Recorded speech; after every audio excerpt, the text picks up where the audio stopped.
This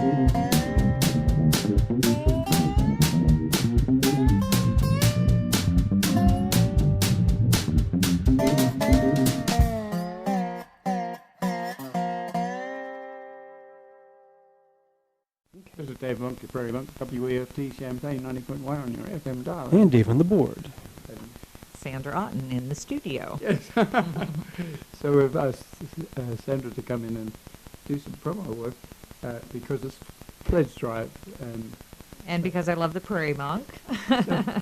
We have been very fortunate to have the help of Savannah Public Television. Right. And so they come in with a camera just now. And we go on public television as well as on web. And if web weren't here, we wouldn't have that sort of facility. Very true. We are further trying to work with UPTV besides the show that is already on, and then we both broadcast Democracy Now! We have other things in common with them.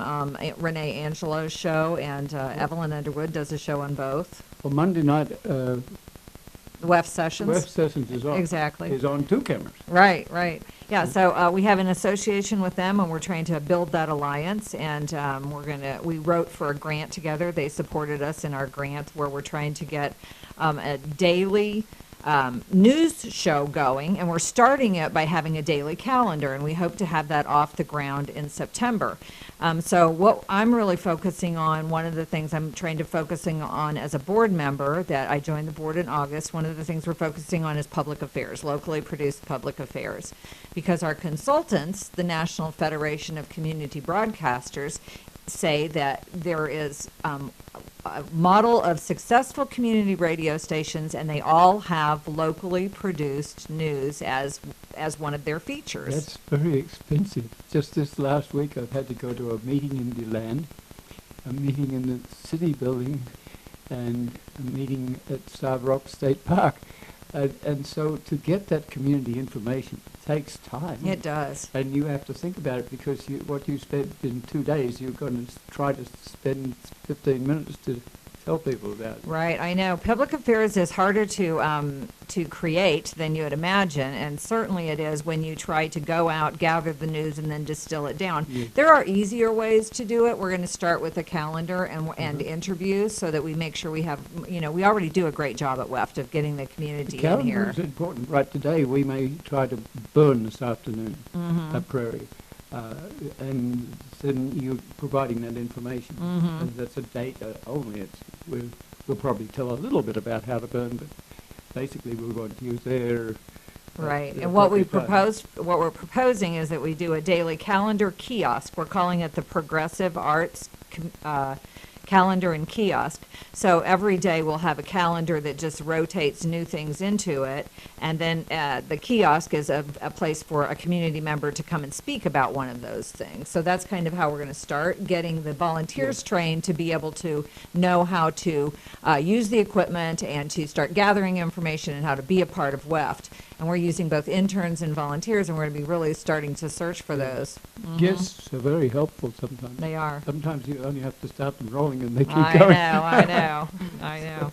So that's one of the reasons to support WEFT. We had a wonderful kickoff in that we had $7,100 pledged by 10 different individuals who came together as a coalition for locally produced public affairs. They said, we recognize that WEFT is important. We want to put our money where our mouth is. We don't want WEFT to go away. We want locally produced public affairs shows, and we're going to kick off the pledge drive with $7,100. That happened on Friday night. And since then, we've climbed up to $8,722. I'm going to check online and give you a report about that. We can check that out, but we definitely want to get up to the $10,000 mark on Dave's show this morning. He has been doing this faithfully, bringing you great information about the environment and all that. I've learned so much from you. I'm a cyclist myself and a nature lover, and I listen to your show. You're also an artist. And I am an artist. You made a nice little diagram of the prairie. Prairie out there, which we still use in exhibits from time to time. We've enlarged it, which is not always what artists like.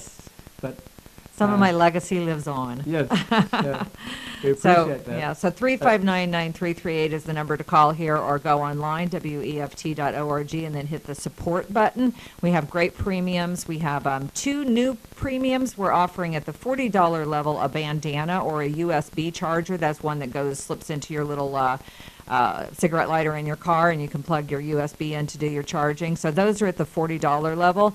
At the $90.10 level, then you can get the choice of a t-shirt or some cup earphones. So some regular earphones, they're white, they have an adjustable band on top.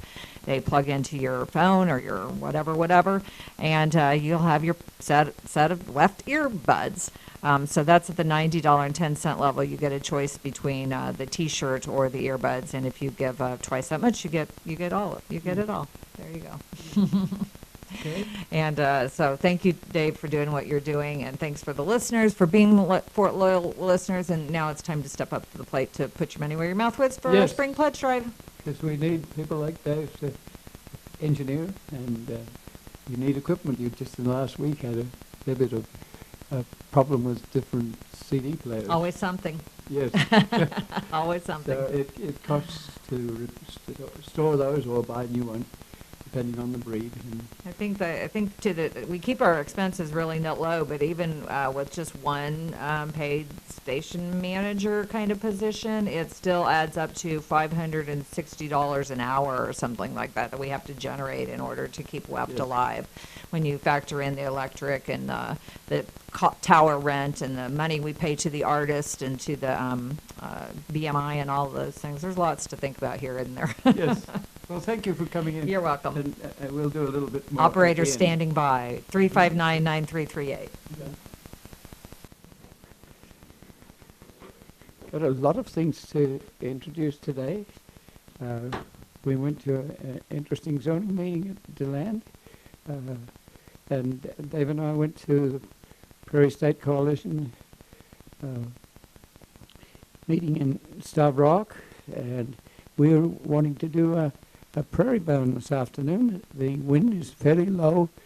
We can't guarantee that when you get there that we won't have wind that's too fast, but we're hoping. And so if you are intrigued by the process of a prairie burn, then we'll like to enlist you, whether you have had experience or not. If you've had experience, that's very helpful, because burning is still a fairly dangerous thing to do if it takes off and gets away. So we burn fire breaks, and we have fire breaks to the trails, and we do a little at a time until we get confidence to see that we can burn. We're going to burn into the wind so that the fire burns slowly. Usually a good prairie burn does not have a lot of smoke with it. It burns clean, and it kind of has all sorts of little bells and whistles as it burns. It's quite intriguing to watch big blue stem burn in one way and something else with a hard stem burning in quite a different way with a different sound. So it's kind of fun to be there.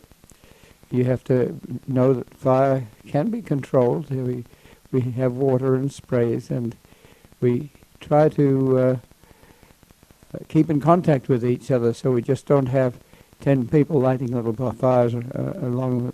We just have a burn boss who will be Marcy Ridgway, and she'll figure out how to control the burn, and if we have to go and do a little bit of advanced burning just to make sure that we have a fire break, that's okay. But we make sure that we don't have 10 fire bosses doing different things. And if you have a camera, bring it, but don't bring it too close to the fire, because the glue that glues lenses together will melt if you're too near to fire, and it could be high temperature for a short time. But it is intriguing to watch a prairie burn. We try to keep it fairly slow and not too high, so that it will burn slowly and a little bit intensely. We use the fire to remove the litter from the last few seasons, and to fire often will break the seeds open so that they can then take in moisture and grow. So a prairie that has been burned today will probably be back green by a week's time. We try to avoid the fast-growing introduced cultivated grasses because they grow early in the spring and they're green at this time, and if they burn with the smoke, and that is annoying. The prairie burn usually goes fairly quickly. It's not likely to cause a lot of allergies or anything like that. It's just there and gone, and but it's very essential. If you don't do it, the prairie becomes depauperate. And the state has just had a fire symposium, and that's been one of their real concerns, that any of the prairies that are left are subject to not being burned because people don't like firing. And if you do that, then your prairie eventually will die. It will be invaded by weeds and cultivated plants, and it won't look nice. It'll look like a patch of weeds. It looks like weeds anyway because people don't know the difference between prairie and weeds. And so if any of you are out there and want to come, please give us a call so we know we have some talent. 351-1911. 351-1911. Or if we're out of the house, it's 840-1911. 840-1911. And if you just want to come to be an onlooker, that's good too. Leave your car a little bit away from the fire because cars are also vulnerable. And what we do with cars when we park, usually leave the keys in the car so that anyone can move a car if necessary. So we'll be back on that topic again, perhaps. I may leave the Zoning Board of Appeals meeting at the land for another time, to see how we go. But we went to a Prairie State Conservation Coalition body that's about 10 years old, and it's attempting to do interesting things. One of the things that they're interested in is how people take out trees. At the moment, there is a fee placed on it. If IDOT or someone in the Illinois Department of Transportation has to remove a tree, then the tree has a certain value. But if that tree is sitting in an ecosystem, then that ecosystem gets destroyed with the removal of the tree. So we need some sort of compensation for what's around the tree. So there's a bill going through the House that Prairie State Conservation Coalition has engineered, and I'll try and tell you a little bit about lobbying, because that was an important feature of the program. But in the first place, David has been to 2 of these meetings now, and I think he's pleased with what he encountered. So I'm going to hand over to David so that he can tell you what it's like as a neophyte, basically. Yes, as a neophyte. What he thought about the meeting. Sure. Yes. So as Dave said, he and I both went last year, and now again Thursday and Friday this week, and it's very cool. Having been here for 5+ years, helping Dave with this show, I've heard plenty about different aspects of environmentalism, and getting to go to Chicago, the Chicago area. You find out how many different perspectives there are. Some of these groups are basically land trusts. They make it their job to hold land to make sure that it doesn't get used for other than environmental purposes. In some cases, they even pass it on. Something I'd never heard of before. Some of these groups will jump in because they've got the money in the bank right now to buy property when it first becomes available, looking then to find somebody else to buy it from them for the same price when those groups have the time to actually raise all the money that it takes, the millions of dollars in some case. So that and many, many other types of groups were all represented there. They had throughout an entire afternoon, people talking for a good 5+ hours about the various things that their groups have been doing for the last year and plan to do for the next year. So it was just very, very fun to be there and experience. People talk about recharging your battery. That's kind of what this is. Anytime you can go to a group where, oh my gosh, I'm not the only one who cares about this, and they all can be involved and help each other with possibly new ideas and being able to lend a hand on things.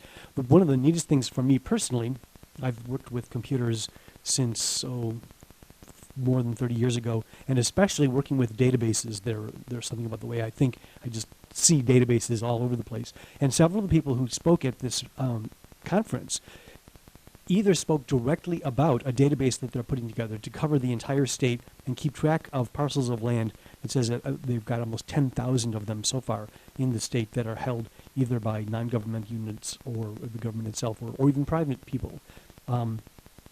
And then other people would just speak up and say, gosh, I wish that someday we could have, for example, better ways to network with other groups that we didn't even know were interested in the same sorts of things that we were or were active in the same areas where we were. And it occurred to me from listening to all of these disparate people that this would be a perfect use for the iView database that some of these folks were presenting. You could add a layer of information into this database so that if anyone says, we're thinking about doing something here, click, it would show you all of the other organizations that are either based in that area who you should talk to because you don't want to reinvent the wheel. You want to find out from people who've already been there what they've encountered, what you should be planning to deal with in getting your particular thing started. Or perhaps there's something national or statewide that is interested in supporting the mission that you're about to undertake in a particular area. So they're not even involved specifically in that area. They're just interested in your cause, and you should know about them so that you can maybe have a funding source, or again, people who can help you get the show started. So that was really, really fun. I intended to be there mainly just as an observer, to just listen to all of these folks talking about lots of interesting things that I had never run across before. But as the thing went on, I actually ended up going up and talking with some of the database people, saying, if you have room for this stuff that I've just been thinking of, be sure and count me in. I'm not going to give them this idea and expect them to be the ones to carry it and do it. It'll be my job then to actually start working on how to build my ideas, what I think would be fun, into their project that's been going on now for several years. So that was my take on it, was technology even rears its head in an organization that in many ways is fighting to keep technology and buildings and things like that out of the picture. I think that you were impressed by the fact that most of these people knew each other. It was very neat. People would be standing up making their presentation, and no matter who raised their hand with a comment or a question, they would call by their first name, the person with the microphone, and say, yes, Ted, yes, Emmy, all these people. The other really cool thing is, I'll bet at least half of that crowd was women. There may have been more women than men in that. Sorry, again, coming from the position of technology, you don't see that. I mean, it sounds like as many women as men now are going into law. Women have always been involved. Sometimes they're sarcastically referred to as little old ladies with tennis shoes. But they were the people who could be at home with family and yet be able to go challenge the mayor or look at some sort of development. And so over the years they have done a lot to preserve some of our best natural areas. Well, and that continues. What I saw, most of the women, they were not little old ladies in tennis shoes. And beyond that, they were the leaders of these organizations. They were there representing. They have law degrees and science degrees, and they really know what they're doing and can be very helpful in telling you what to do. Looking through the list of the names here, someone from the Land Trust Alliance, Emmy, who's the chair of the entire group, she comes from a group called Open Lands, the Land Conservancy of McHenry County. Over and over and over again, women were up at the front of what was going on at this meeting and running it, as a matter of fact. And between Emmy running the whole show and saying, okay, now it's time for this, now it's time for that, and whenever the microphones would have a problem, which they seem to do very frequently, one of the women who was part of the coalition would dash up, and I found out from her afterward, she did the perfect thing. It's amazing she's not in technology. She simply cycled the power. She turned off the remote mic let it sit for Had 10 a- seconds and turn it back on again, and it worked. And this is, folks, if you have problem with your technology, one of the best ways to fix it is turn it off, leave it off for a while, teach it a lesson. You can be turned off, and then turn it back on again, and it may well have fixed itself. And this, yeah. So the women ran the show at this, and all of these very, very interesting things came out from listening to a day and a half's worth of folks talking. And the event was at Starved Rock State Park, which in itself is an interesting place to be. And there's a dam nearby, and the eagles like to take advantage of the fish that are there, and they have nests around, and you can take a telescope and look at them having young. And as the meeting was in progress, there was an eagle that came by. And raccoons. Uh-huh. While I was eating dinner the first night, a couple of tribes of raccoons kind of just sauntered down on the outside, of course. Wow. On the balcony outside of the, and while Dave was in one last meeting, the board meeting for the group, I went out and went walking around. I don't recall ever being on top of Starved Rock before, so I went down 150 steps, walked over a quarter of a mile or so up to the top then of the Starved Rock itself, went down and saw the dam, as Dave was saying, and went off and looked at whatever the river is right there. Is that one of the many Vermilion rivers? No, that's the Illinois River. Is that? Okay. The Vermilion River, which we cross on the way home, is it comes in a little later down the river. Climbed back up 150 steps again, got my exercise for the week. But yeah, it's very cool, and it's relatively close. So, yes, if folks are looking for something to do, even while it's cold outside, there's plenty to see at Starved Rock. And it's, just a couple of hours away. David even had to put his boots on. Correct. I had to switch out of sandals. If someone's going to come and join you this afternoon, by the way, I was thinking about that. You don't want to go in really casual shoes like sandals or things like that. You probably want to wear leather shoes, and ideally they should the bottoms should be stitched to the tops, because you were mentioning that the heat can melt glue. I actually It also melts shoes. Yeah, exactly. If the bottom of your shoes are just glued to the top, if your feet get too warm, the glue will unglue, and you'll find yourself standing in just the bottoms of your shoes. And your hair will also burn, so you need to have a ponytail if you I have hadn't thought about that. long hair. So, okay. Well, I thought I'd pick out of this bundle of information. It's very hard to condense what we were hearing into a small time period, but we can give you an idea. One of the things that interested me was Jennifer Walling, who some of you locally may know because she did a bachelor's degree here, a master's degree, and I think she also did a law degree here. She has become key in the Illinois Environmental Council. It goes back a fair way. It's probably goes back to the late 60s when people were getting involved in environment, and so there was an Environmental Education Association. And within that Environmental Education Association, there were two factions.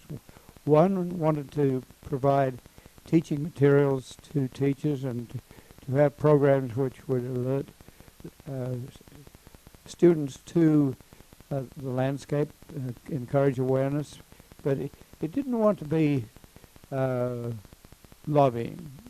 The other group, which ended up being the Illinois Environmental Council and spinning off, was a group that wanted to lobby the state to do interesting environmental things, and that's the one that's continued, and it provides a lot of support services. And one of those services, Jennifer Walling, is whiz-bang at teaching people how to go lobby. So between she and someone from the Open Lands Project, which is one of those projects that advises people. It's an advisory, it doesn't make rules, it just advises, but it advises so seriously that it has a lot of standing. So she would ask a question and Jennifer would answer. And so I want to look at some of the things that she was saying. One of the things is that you should know your legislators. You should know your city council people. You should be doing things that might be just interesting conversation, but that they give you standing so that when you have a real issue, you can go to those people, and you don't have to explain from, don't have to invent the wheel, as David was saying. These people know who you are, you have respect, you establish yourself, and you can launch into your particular concern. So that was one of the major things she wanted to push, was get out there and know your people and realize that you can never do what you want to do with 2,000 acres of land without you have the help of federal agencies, state agencies, private agencies like the Nature Conservancy, and you have to bring these people together. In the long run, you may have to have meetings, but before you get there, you should have details available and a network so that you can bring people together if you have to. We're working with this sort of thing at the moment with a piece of railroad line that's being abandoned between Seymour and Bonneville. And we really have to know the mayors and the representatives and the senators and the federal government Surface Transportation Board and the Federal Canadian National Railroad Organization, which is doing the closing out. And then you have to know the local elevators. There might be 14 or 15 elevators belonging to Premier, and there might be similar range of elevators belonging to Top Flight. How do we talk to these people? How do we work out whether they want to continue to take grain out? What do we do if they decide not to take grain out? Is it more efficient for them to take grain by truck to Gibson City or to Monticello? And so there are a lot of decisions in here, including the fact that Norfolk Southern that has a railroad through Monticello, and it allows the Monticello Railroad Museum to have access with the world outside. If that corridor gets closed out, because Norfolk Southern is thinking of reducing their short lines by about 1,000 miles, so is this one a target? So you'd better be ready for that, and you'd better be talking to the various people that might have a factory in Bremand or an interest in coming into Champaign with a recreational steam or historic engines or rail cars. How do you then involve the users? And I have one letter out of the newspaper which criticized the Kickapoo Trail because it was very expensive for a bicycle trail, and there is no realization there that we took out the interim trail use agreement with the federal government there mainly for prairie. So that is a default for us to not have the public realizing that this trail is not just for bicycles.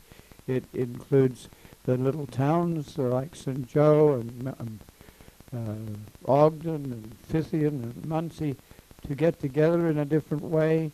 It relates to the Lincoln Trail, which is south of this trail, but near enough that bicycles could go visit. So there's history, there's archaeology, there's natural history, and so I'm tempted to say we are default for not having told the public that this is more than a trail. Part of that goes back to how you administer that. We were very definitely looking for a trail authority, which would include an overall board like WEFT has, and then a bunch of associates, which would be the Park District and the Forest Preserve, and a CEO in the middle that would take the information from the associates and help to put it together for a presentation to the board. And the board may not be aware of what you want to do, but it is you are educating the board, and then the board has the responsibility of making a decision as to whether you want to fix this bridge or save that prairie or look at a safety situation. And there's a priority there, but these three groups have to come together. Now, that didn't happen because in the trail vernacular, most trails are looked on as a recreational trail, and indeed the plan for development of the ballast is just that. It's developed more as a trail adjacent to a highway. It's almost a highway adjacent to a highway, and that's where we end up getting criticism. And so one of the things we have to do is to let the legislatures and others know what we're doing, why, and what are the parameters. So that was number one thing, was to get your act together, especially with your people who have political clout. One of the things you were suggesting was that you go to a lobby day. Quite a few people from here end up going to a lobby day, and they also encourage students to go, because this is a real experience to go to the Capitol and talk to your legislator or your congressman or your senator. And the advantage of going to a lobby day is that you're pretty sure that everyone is going to be in house at Springfield on those days. And other times you can go to Springfield and then the senator is somewhere else. So this is convenience.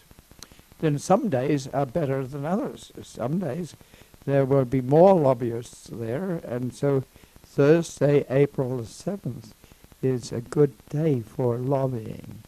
And that means you have to get up, you perhaps have to run a bus if you're going to take a bunch of students and go over to Springfield, and perhaps even take a member of the Royal Opposition so that they understand what is happening here and what is the value for tourism, for economic development.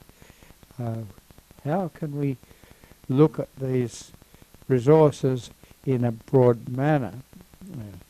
It's axiomatic that you cannot do this by yourself. You have to have those interactions. So you have to be prepared with a presentation. You even a little bit like Pechacucha, you have to be have revised it and spoken it, but don't expect to give a very definite, this is the start and this is the finish presentation. One of the first things you need to do is to ask a question of the legislature and get a feeling for that particular legislature's interest in this. So you might tell enough briefly to get an idea of, or to give your legislature an idea of what you're talking about, but then back off enough to let the legislature tell you what he knows about it or she knows about it, and get a feeling for who's who. Not every legislator will be interested in your particular bailiwick. So then you can go into more detail. It's nice if you have a very serious involvement. It's in the vernacular called a passion. If you have a passion for what you're doing and you have a serious interest, that supersedes anything like a doctorate or a master's degree. Or it just means that you have an interest in seeing that this starts and gets to a finish. And the answer may be, no, we can't do this sort of thing, but it gets you on the way, and in another 3 years' time, the attitude may have changed. You may have changed it back home. So go with a twinkle in your eye and take a group not too big so that it overwhelms the legislature. And it's probably handy if the legislature has an assistant there so they take notes and can actually be involved. And if the legislator doesn't turn up, then the assistant is the recipient of your information, and so you should get to know the assistant and perhaps have talked to him before, either on the phone or in actual fact. And Tom Scott, who is pushing the idea of re-railing between Whiteheath and Seymour and then keeping the rail between Seymour and Bonneville so we might get into town, he's talking to a range of people, and I congratulate him on the work he's been doing to go meet with people and ask questions and get answers and actually drop some information that other people that may not have. And he's been doing that very well. So you have a small team. It might not hurt to have a PowerPoint presentation or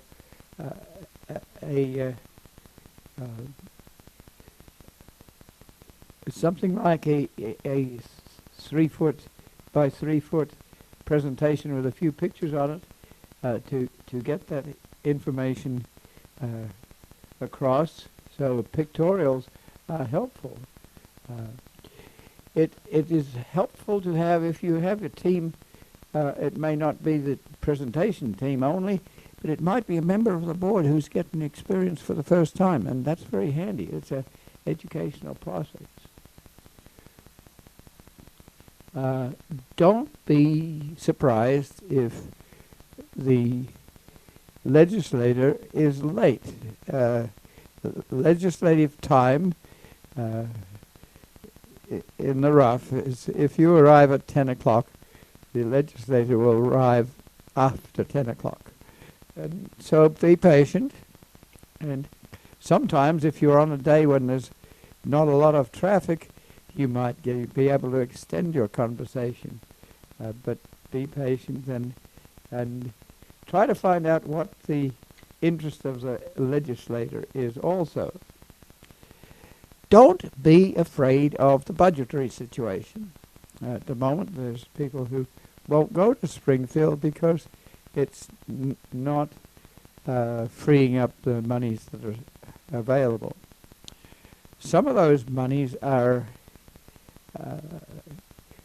have been assigned to things, and although sometimes they will take money from one bank to another, mostly these are assigned situations where the money is there. It may be not being spent at the moment, but it can't go on forever like that. And just the discussion of it means that when the money is released, you might be there to have your foot in the door. Some of this money is coming from the federal government, so the state government is somewhat reluctant to deny federal money from doing its job, and they will release that sort of money.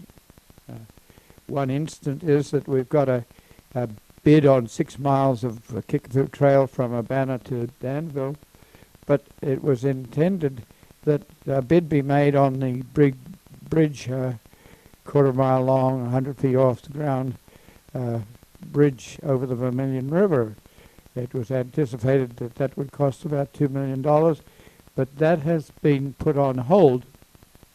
But that most of the money for that bridge development is coming from federal funds that were designed to preserve the dignity of the railroad right-of-ways, and it has a right to go forward.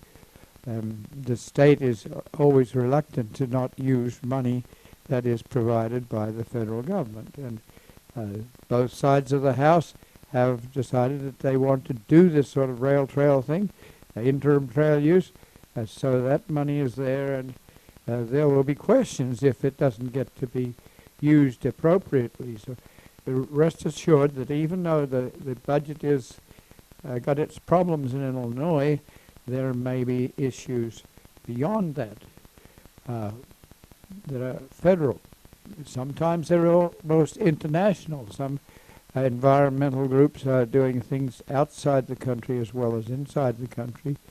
And as Dave was saying, sometimes they're in principle interested in what you're doing. They don't know diddly about what you're doing specifically, but they are there to help. It might be with legislature, planning areas, doing database, and David was talking about that, but I think it's Steve Holman sent me a database for Heartland Pathways where he's listed a lot of database about that particular place. So don't be afraid of the budgetary situation. Sometimes when things are tough, the history remains. If you have a small community and a bank is going to move in and it's tough times, well, they don't take down the historic buildings, and you get a chance to do historic preservation. And so sometimes conservationists do better in tough times than in a time when development is going ahead at full blast.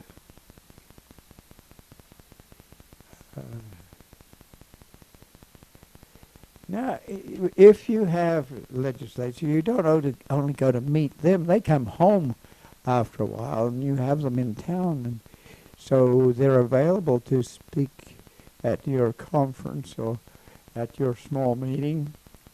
And you have to have the get up and go to be able to say to the congressman or the representative that you have a scheduled meeting. So please do not make this a campaign speech.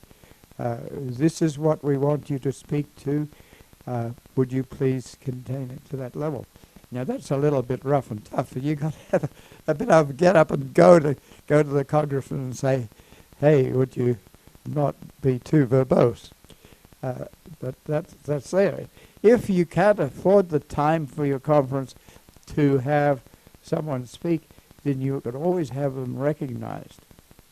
And invariably, it's important for you to photograph that congressman when they're talking and to be in association with the CEO or the principal, the president, or the people who are involved. Perhaps it's the farmer that's donating land, but see that that's a photograph, and not just any old photograph, but a good photograph that then you can transmit to a news agency so that there will be publicity along with the project that you're interested in.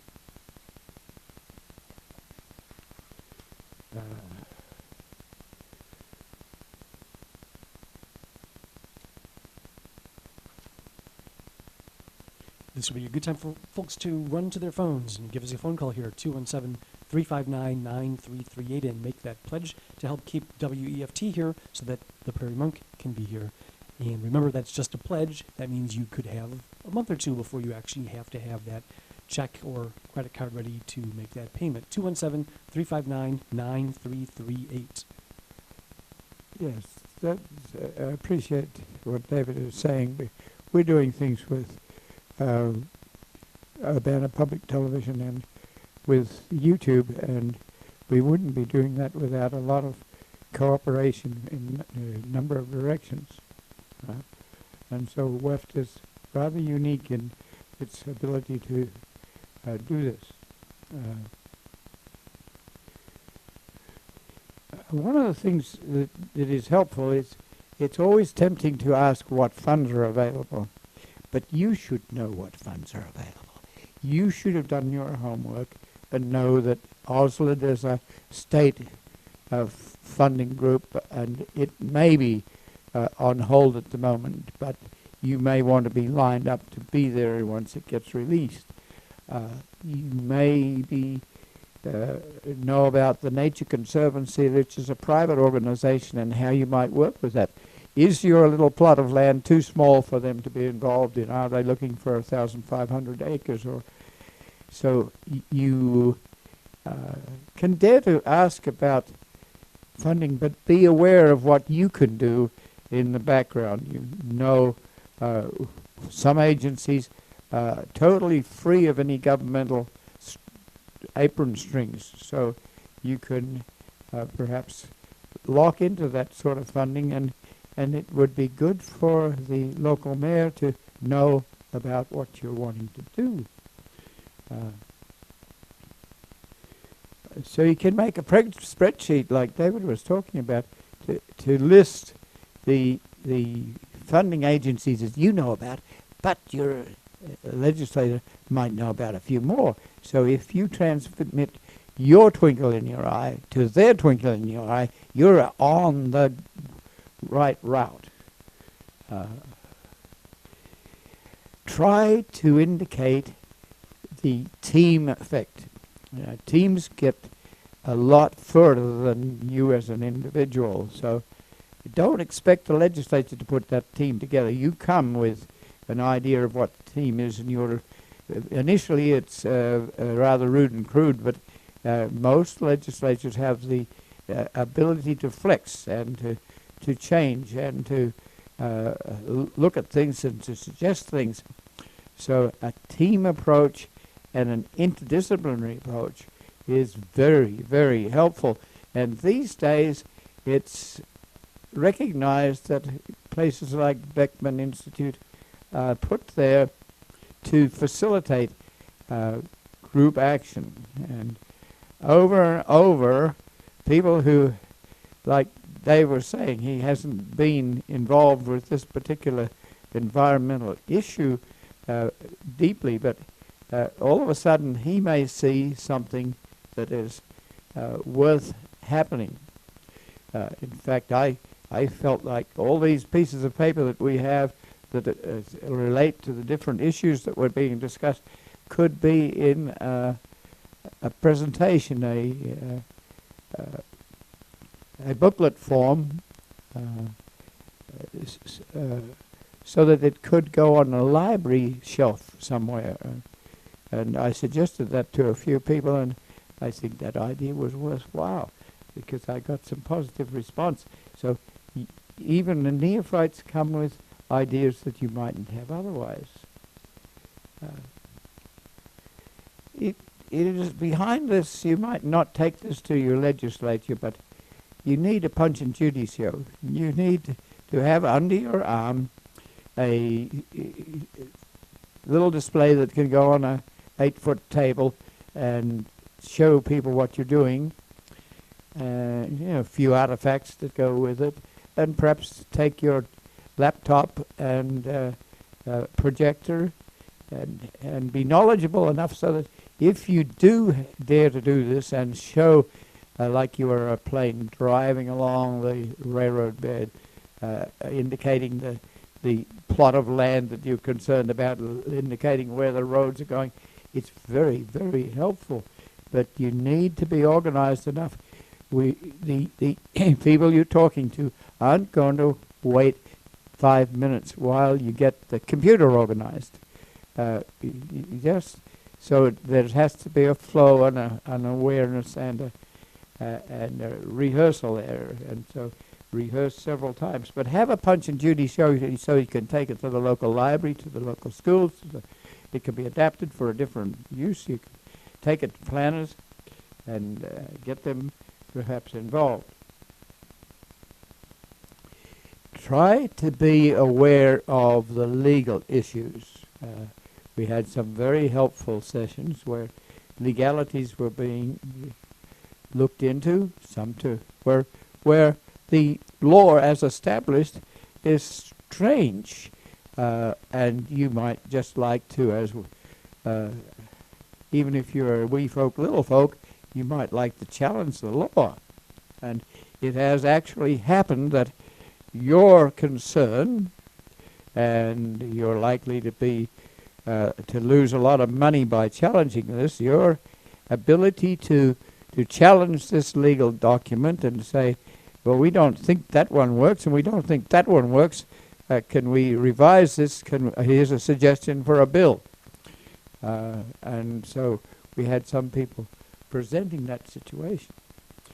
We also have people who are looking at insurance. Sometimes your property is invaded, and you need relatively inexpensive accreditation of your place, and then you need some insurance. If somebody comes in and takes out 25 trees off your property because they think it's theirs, then you need to be able to go to court without costing you $15,000 to ask the question. So there are people who were doing that, and one of them comes under the term of terra firma. It's and they are asking questions, and also the IRS is interested in your 501c3. So your legislator will probably know some of these things and be very helpful. But be, as an amateur, just a little bit aware of what your legal needs are. Know your adjunct spaces. For instance, if we're at Whiteheath, we have worked with a 30-acre natural area which is called Shady Rest, and it's now in the in perpetuity care and stewardship of the Piatt County Forest Preserve.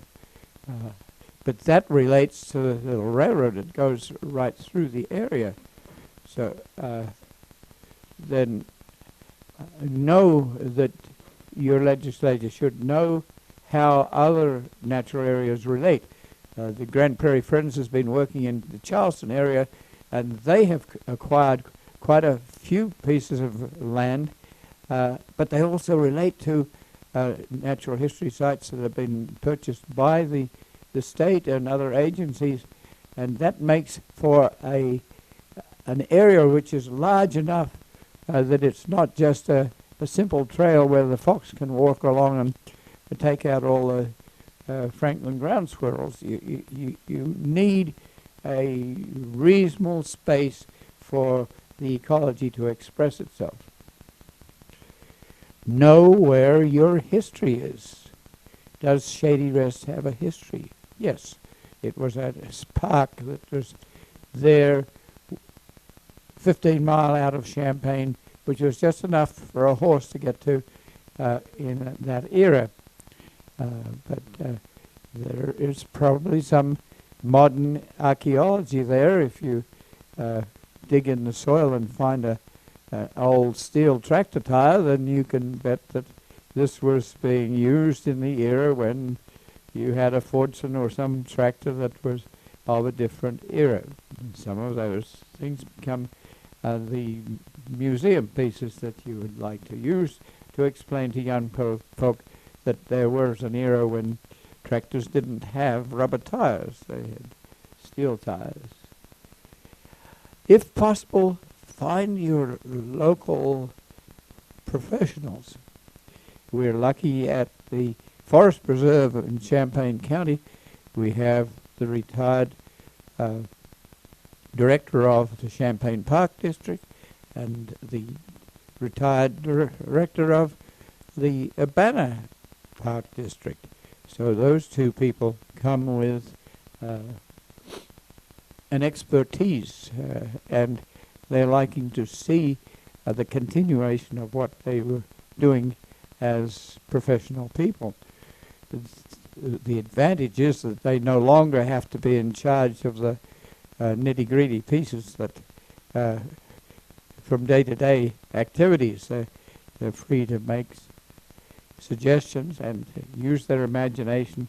So enlisting a professional scientist that knows where the endangered species are, what you would need for habitat, is very helpful.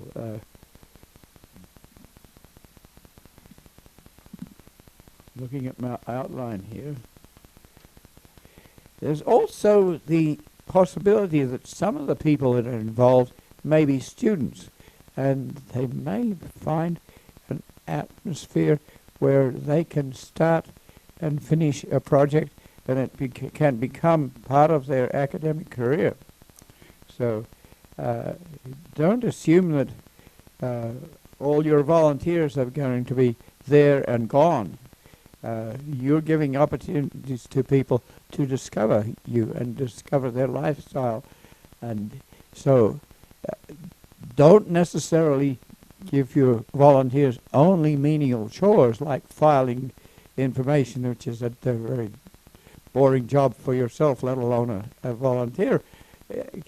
Get them out there, let them be a part of your plan and your interest, and amazingly those people sometimes come up with different ideas that you need, but you never had the time to think about, or you didn't have the expertise. And behind the student is a mentor professor who can also be locked into this process. So looking at the academic career is very helpful. I'm trying to encourage Tom Scott to think about taking his efforts to re-rail a 4 miles of railroad bed and to save 3 miles of railroad bed, and use that as a master's degree or a PhD, because there's a lot of work involved in this, and that means we need funding. And sometimes academia has some funds for that sort of work.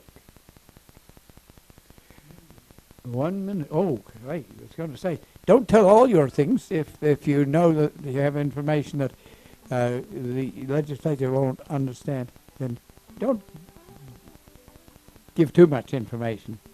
Do the simple things. But just, it's a very, very interesting opportunity, and so people enjoy it. So we would encourage you to think about April the 7th for a lobby day, and think about today for a burn at Lake Park, south on 1st Street, past Curtis Road. And if you can, give us a call to let us know that you might be interested. 840-1911, 840-1911.